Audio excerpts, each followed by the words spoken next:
अस्सलाम वालेकुम दोस्तों एंड डियर स्टूडेंट्स, कैसे आप लोग सारे ठीक ठाक हैं। उम्मीद है सारे खैर खैरियत से होंगे। Once again chemistry with MB में आप लोगों के लिए एक नई वीडियो के साथ हाजिर हुए हैं। जैसे कि आप लोगों को याद होगा, पिछले लेक्चर्स में हम लोगों ने सेकेंड ईयर का जो कुछ टॉपिक्स हम लोगों ने डिस्कस किए थे, जिसमें पहला लेक्चर हम लोगों ने डिस्कस किया था क्लासिफिकेशन ऑफ एलिमेंट्स के बारे में। सेकंड लेक्चर में हम लोगों ने डिस्कस किया था दिमित्री मेंडलीव के पीरियोडिक टेबल को, और आज हम लोग जो है एक नए टॉपिक को डिस्कस करने वाले हैं जिसका नाम है मॉडर्न पीरियोडिक टेबल। अच्छा, जैसे कि हम लोगों ने पिछले लेक्चर में पढ़ा था कि जो दिमित्री मेंडलीव का पीरियोडिक टेबल था वो क्या हो गया था, बाद में फेल हो गया था। क्यों फेल हो गया था, उसके मुख्तलिफ रीज़न्स हम लोगों ने पढ़ लिए थे कि उसके क्या ड्रॉबैक्स थे और रीज़न्स क्या थे उसके फेलियर्स के, जिसमें हम लोगों ने मोस्टली 3-4 चीज़ों को डिस्कस किया था। उनमें से एक हमारे पास क्या था जिसमें हम लोगों ने पढ़ लिया था कि आपके पास क्या है, जो दिमित्री मेंडलीव का पीरियोडिक टेबल था वो एक तो किस बुनियाद पर किया गया था, उसकी बेस थी वो थी एटॉमिक मास की बुनियाद पर, इंक्रीजिंग एटॉमिक मास की बुनियाद पर, और ये इसका एक सबसे बड़ा डिफेक्ट था। दूसरा हम लोगों ने ये भी पढ़ लिया था कि वहाँ पे जो है आइसोटोप्स के लिए कोई ख़ास लोकेशन वहाँ पे जस्टिफाइड नहीं थी कि आइसोटोप्स को हम लोग कहाँ पे रखेंगे, क्योंकि बहुत से एलिमेंट्स की जो है आइसोटोप्स का जो मास है किसी दूसरे एलिमेंट के मास से वो मिलती जुलती थी, तो वो इसी वजह से बहुत मसला क्रिएट कर रहा था। थर्ड हम लोगों ने ये भी पढ़ा था कि कुछ ऐसे एलिमेंट्स थे जैसे मैंगनीज़ हैं, उसको उसने कहाँ पे रखा हुआ था, एलोजेंस वाले ग्रुप में फ्लोरीन, क्लोरीन, ब्रोमीन के साथ उसने मैंगनीज को भी रखा हुआ था। हालांकि अगर देखा जाए तो ब्रोमीन की जो प्रॉपर्टीज़ है वो कम्प्लीटली क्या है, डिफरेंट है फ्लोरीन क्लोरीन वालों से, तो वो कैसे उसको इस ग्रुप में रख सकता है। एक ये डिफेक्ट भी था उसका। एक और डिफेक्ट क्या था, उसने कहा था कि जो एलिमेंट्स है उनको हम लोग क्या कर लेते हैं, इंक्रीजिंग एटॉमिक मास की बुनियाद पर क्या कर लेते हैं, ओरिएंट कर लेते हैं। लेकिन कुछ ऐसे एलिमेंट्स भी उसके पास थे, जैसे हम लोगों ने डिस्कस किया था 8th ग्रुप में। 8th ग्रुप में क्या था, उसके पास 3 एलिमेंट्स थे, जैसे आयरन, कोबाल्ट और निकल का हम लोगों ने डिस्कस किया था। आयरन, कोबाल्ट, निकल, अगर तीनों में से देख लो तो कोबाल्ट का जो एटॉमिक मास है हम लोगों ने पढ़ा था 59 है, और निकल का क्या है 58 पॉइंट समथिंग है, यानी कि किससे, कोबाल्ट से उसका एटॉमिक मास क्या है, कम है। लेकिन फिर भी उसने कोबाल्ट को पहले रखा था, हालांकि उसका एटॉमिक मास क्या है, ज़्यादा है, और उसका एटॉमिक मास क्या है, कम है, उसको उसने बाद में रखा था। तो ये भी इसका क्या था, एक बहुत बड़ा डिफेक्ट था। और उसी डिफेक्ट्स की वजह से, इन्हीं ड्रॉबैक्स की वजह से वो थ्योरी क्या हो गया, बाद में क्या था, वो कंसेप्ट फेल हो गया। और उसके बाद हमारे पास क्या आ गया, मॉडर्न पीरियोडिक टेबल, जिसको आजकल हम लोग जो पढ़ते हैं वो क्या है, हमारे पास मॉडर्न पीरियोडिक टेबल है। तो चलिए इसी को डिस्कस कर लेते हैं।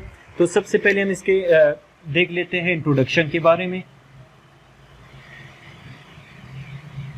इंट्रोडक्शन, मॉडर्न जो पीरियोडिक टेबल है उसका जो कंसेप्ट है, सबसे पहले हम लोग लिख लेते हैं। इसका कंसेप्ट किसने दिया था,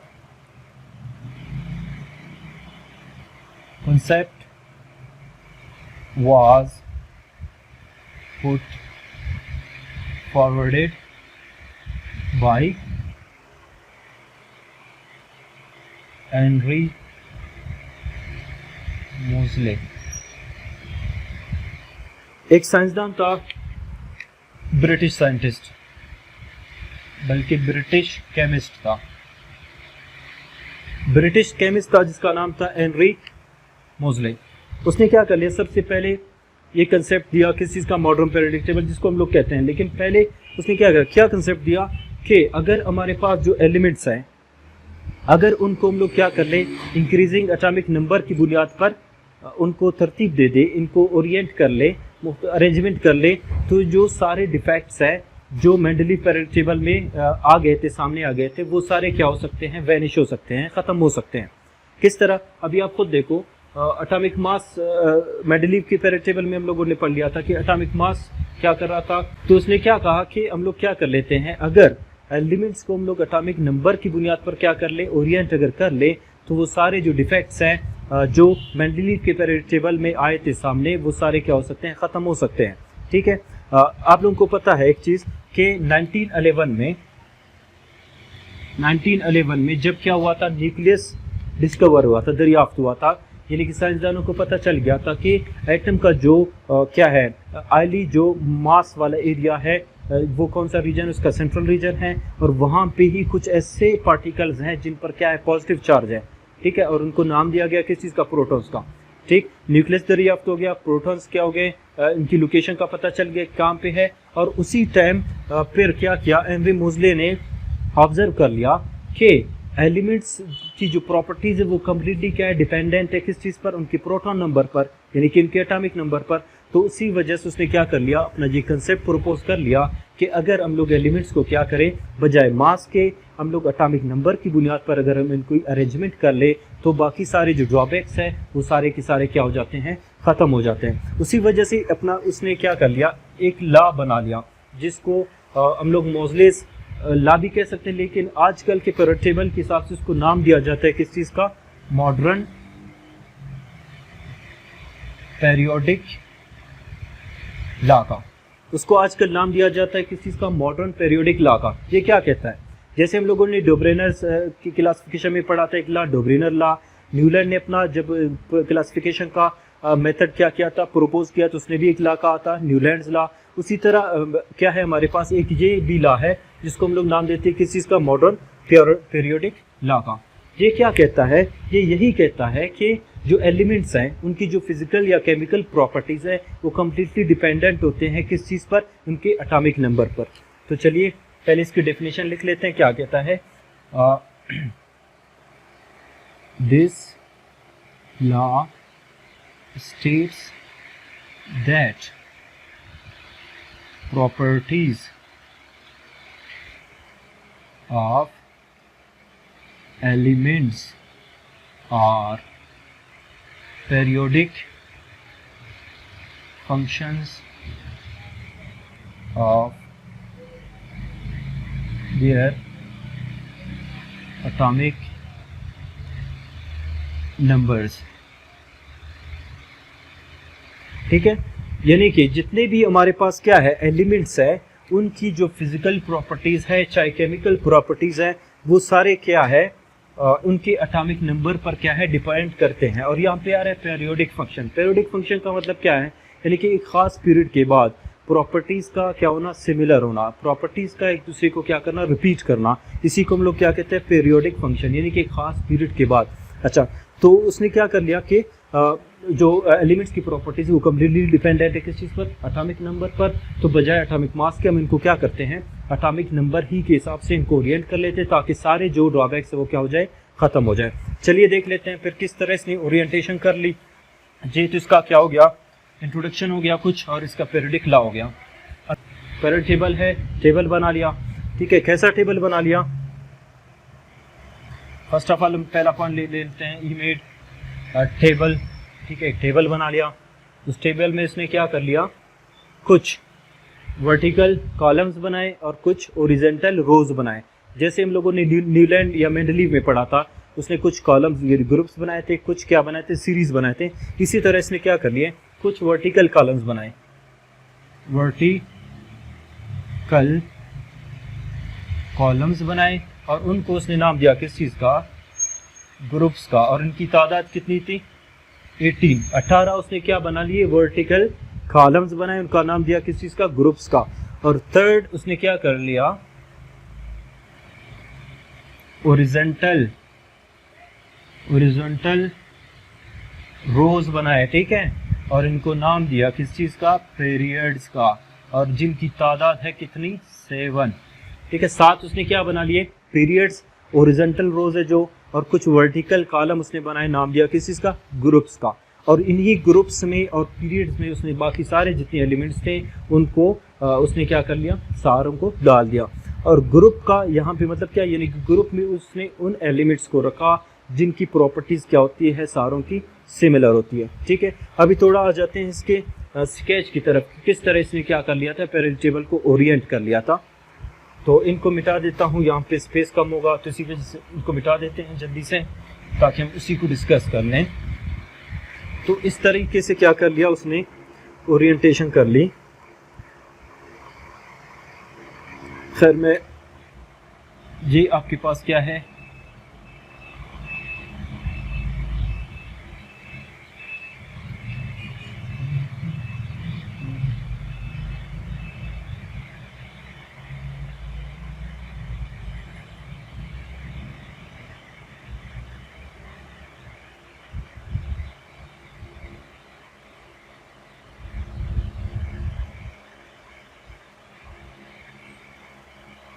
सेकेंड हो गया, ये थर्ड है, ये फोर्थ है, ये फिफ्थ है, ये सिक्स्थ है, ये सेवन्थ।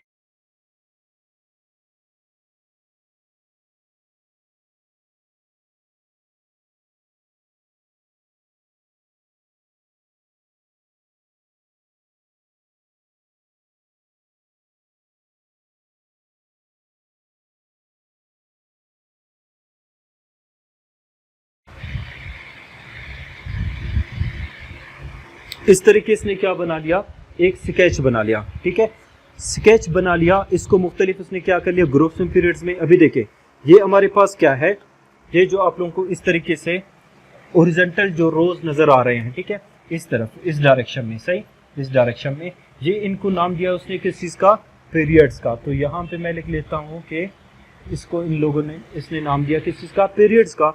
ये first period, second, third, fourth, fifth, six, seven, 7 total उसके पास क्या थे, ओरिजेंटल रोज थे, जिसको उसने नाम दिया पीरियड्स का।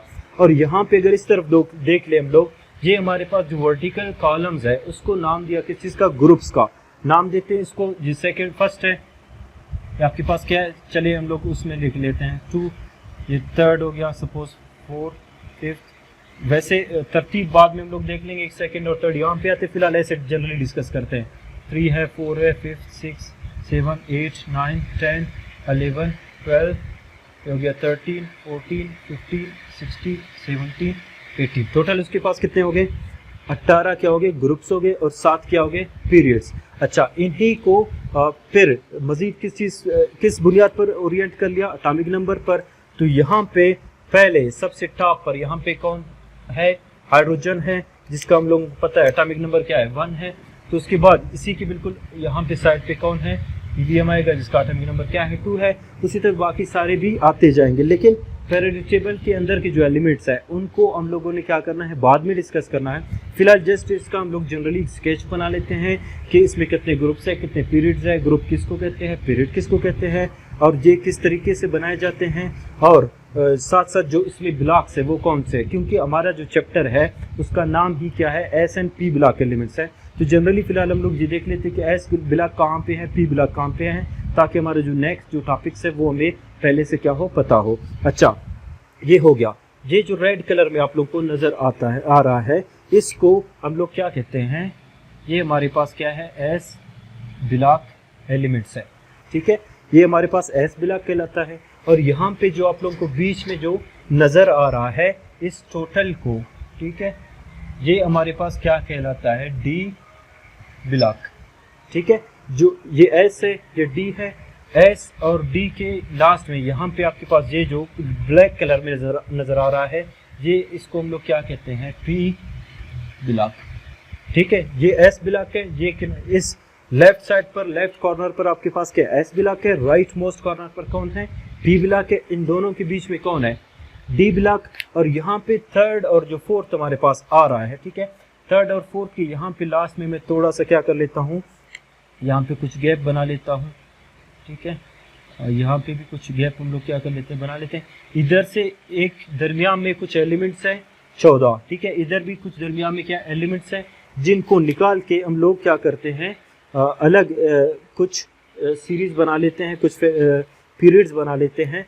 यहाँ पे क्या है, 2 हमारे पास मजीद ग्रुप्स आ जाते हैं। ठीक, यहाँ पे इनमें कितने हैं, एक ये है और दूसरा हमारे पास क्या है, सपोज इसके नीचे आ रहा है ये वाला। इनमें टोटल कितने हैं, इसमें भी 14 एलिमेंट्स हैं, इसमें भी 14 एलिमेंट हैं। और इन दोनों को एक साथ हम लोग नाम देते हैं किस चीज़ का, इधर मैं लिखता हूँ इसको, इन दोनों को हम लोग क्या कहते हैं, एफ ब्लॉक का।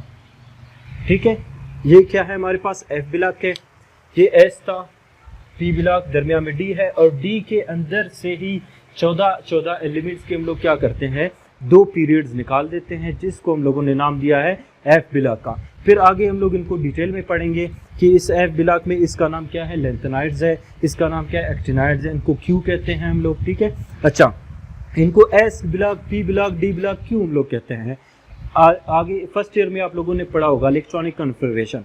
इलेक्ट्रॉनिक कन्फिगरेशन जब हम लोग करते हैं एलिमेंट्स के, उनके आउटर मोस्ट शेल में, ऑर्बिटल में जितने इलेक्ट्रॉन्स आते हैं, अगर वो फॉर एग्जाम्पल इलेक्ट्रॉन्स ख़त्म हो जाए किस शेल में, किस ऑर्बिटल में, एस ऑर्बिटल में, तो वो किस ब्लॉक से ताल्लुक़ रखेगा, एस ब्लॉक से। ठीक है, अगर किसी उसके एटम के इलेक्ट्रॉन्स, जो आउटर मोस्ट इलेक्ट्रॉन वो खत्म हो जाए, कंप्लीट हो जाए किस ब्लॉक में, डी में, तो वो किस ब्लॉक से ताल्लुक रखेगा, डी। अगर ऑर्बिटल जो फिल हो रहा है लास्ट में वो कौन सा है, पी है, तो इसका नाम क्या होगा, पी ब्लॉक। और इसी तरह अगर इलेक्ट्रॉन्स आखिर में कंप्लीट हो जाए जिस ब्लॉक में, जिस शेल में, ऑर्बिटल में, उसका नाम क्या है, एफ है अगर, तो उसका नाम क्या होगा, एफ ब्लॉक। ये इसी तरह है हमारे पास, ठीक है। अच्छा, तो यहाँ पे हमारे पास क्या है, ये पीरियड टेबल का इस तरीके से हमारे पास स्केच बनता है जिसमें हमारे पास S, P, D and F block आते हैं। यहाँ पे इसका स्केच जनरली हो गया कि ग्रुप्स कौन से हैं, पीरियड्स कौन से हैं, ब्लॉक्स कौन से हैं, एस कौन सा है, पी कौन सा है, डी कौन सा है, एफ कौन सा है, क्यू, हम इनको ये नाम देते हैं। उसके बाद हम आ जाते हैं इसके मेरिट्स की तरफ, किसके, पीरियडिक टेबल के मेरिट्स की तरफ, ठीक है। और साथ साथ एक दो उसकी डीमेरिट्स भी है, वो भी डिस्कस कर लेंगे हम लोग। जहाँ तक हो गया इसको भी हम लोग क्या कर लेते हैं, मिटा देते हैं, ताकि नेक्स्ट उसके जो मेरिट्स है या डीमेरिट्स है वो डिस्कस कर लें।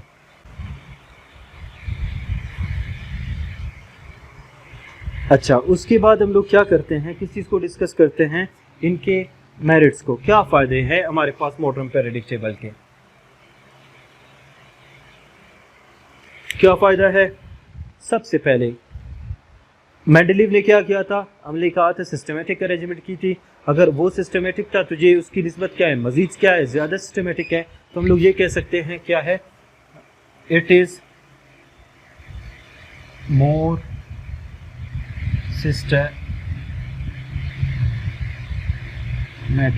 ठीक है, as compare to Dmitri Mendeleev के पीरियडिक टेबल के। नेक्स्ट हमारे पास क्या है, ये क्या है, इसका सबसे बड़ा एडवांटेज क्या है, इंक्रीजिंग एटॉमिक नंबर की बुनियाद पर है। It is based on increasing atomic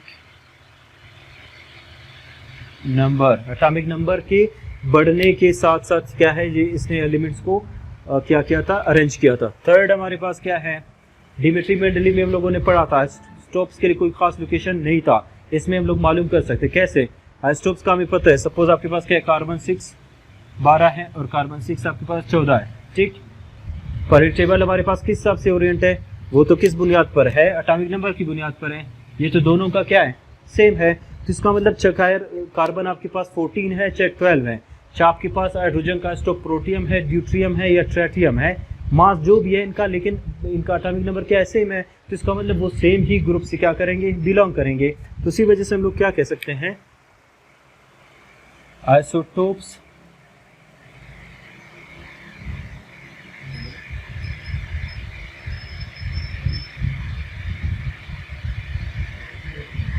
is confirmed, ठीक है। आइसोटोप्स का जो लोकेशन है वो हमारे पास क्या है, कंफर्म्ड है। उसमें तो कंफर्म नहीं था, हमें पता नहीं था कि कहाँ पे हो सकता है, ठीक है। वो आइसोटोप की बजाय उसको कोई और एलिमेंट का नाम भी दे सकता था, ठीक। और उसके अलावा हमारे पास इसका और क्या फ़ायदा है कि इससे हम लोग क्या कर सकते हैं, सपोज 2 एलिमेंट्स है आपके पास, ठीक है, 2 एलिमेंट्स है आपके पास, 2 एलिमेंट्स के बीच में अगर कोई और, सपोज आपके पास एक एलिमेंट है जिसका नाम क्या है, कार्बन 6, यहाँ पे क्या है 12 है, ठीक। दूसरा एलिमेंट यहाँ पे, चलिए मैं डायरेक्ट लिखता हूँ, एक एलिमेंट है जिसका एटॉमिक नंबर कितना है, 6 है। एक दूसरा एलिमेंट है यहाँ पे क्या है, एटॉमिक नंबर इसका 10 है, ठीक है। पीरियड टेबल किस बुनियाद पर है, एटॉमिक नंबर। अगर आपके पास 2 ऐसे एलिमेंट है, 6 है, उसके बाद डायरेक्ट आ रहे 10, तो इसका मतलब क्या है, इसका मतलब यही है कि इनके बीच में कुछ 3-4 ऐसे एलिमेंट है जो अभी तक डिस्कवर नहीं हुए हैं, ठीक है। वो लाजमी कौन कौन होंगे, एक 7 होगा, ठीक है, एक 8 होगा और एक 9 होगा। लेकिन उसके डिमिट्री मेंडलीव में एक पीरियड के अंदर हम लोग डायरेक्ट मालूम नहीं कर सकते कितने एलिमेंट्स यहाँ पे हो सकते हैं, क्योंकि वो किस बुनियाद पर था, मास की बुनियाद पर। तो ये पता नहीं चल सकता था कि मास में कितना क्या हो सकता है, इंक्रीज हो सकता है जब दूसरा नेक्स्ट एलिमेंट आएगा। लेकिन इसमें हम लोग डायरेक्ट बता सकते हैं कि यहाँ पे बीच में कितने एलिमेंट्स मिसिंग है, ठीक है। तो इसका यही फ़ायदा है कि एक पीरियड के अंदर ये अनडिस्कवर्ड जो एलिमेंट्स है उसको भी हम लोग मालूम कर सकते हैं। In a period we can predict the